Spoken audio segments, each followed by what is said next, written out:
శ్రీ గురుభ్యో నమ. సుజ్ఞాన దీపమను గురుగీతల నుండి వేళ మనం 3వ అధ్యాయమునందు 185వ శ్లోకాన్ని శరణాగతి భావముతో పరిశీలన చేసుకున్నాం. అనేన యద్భవేత్ కార్యం తద్వదామి తవ ప్రియే లోకోపకారకం దేవి లౌకికం తు విభజయేత్. ఓ ప్రియురాలు వగు పార్వతి, ఈ పూర్వము చేసిన నమస్కారము చేతం గలిగెడు కార్యమేదియో దానిని చెప్పుచున్నాను వినుమా అని చెబుతూ ఉన్నాడు ఈశ్వరుడు. పార్వతీ మాత ఆంతరంగికాన్ని గుర్తించిన వారు కనుక పార్వతీమాతకి చెప్పదలుచుకున్నాడు రహస్యాన్ని.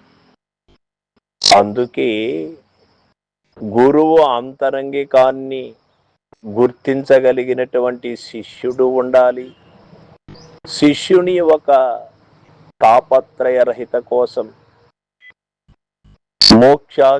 మోక్షాపేక్ష మినహా వేరే ఏమీ లేనటువంటి స్థితిని, నిర్భయ స్థితిని, శిష్యునిలో ఉన్నటువంటి ఆ శక్తి నిశ్చల స్థితిని కూడా గుర్తించినటువంటి గురువై ఉండాలి. వారికి కుదురుతుంది ఈ గురుబోధ. ఎవరికి?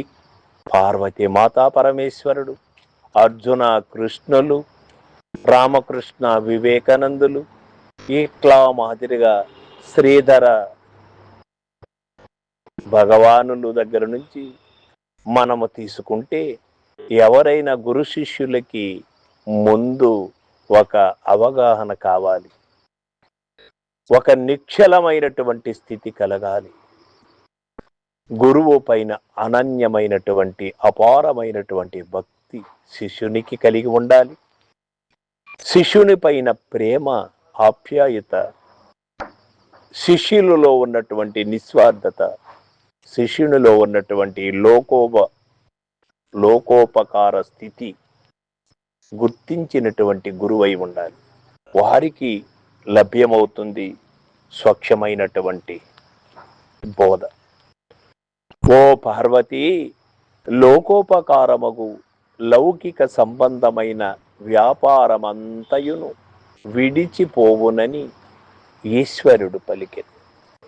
నేను ఏ గురుశక్తికి అయితే అనన్య చింతతో ధ్యానము చేస్తూ ఉన్నానో, ఏ గురుశక్తినైతే నేను అనునిత్యము ప్రార్థిస్తూ ఉన్నానో, అటువంటి గురుశక్తి, గురువు చెప్పినటువంటి మర్మ ధర్మములు అన్నీ కూడా మీరు ప్రియురాలు కనుక లోకోద్ధారణ కొరకై మీరు అడుగుతున్నటువంటి ఈ ప్రశ్నకు నేను చెబుతాను పార్వతి, విను అని మొదలు పెడుతూ ఉన్నాడు ఈశ్వరుడు.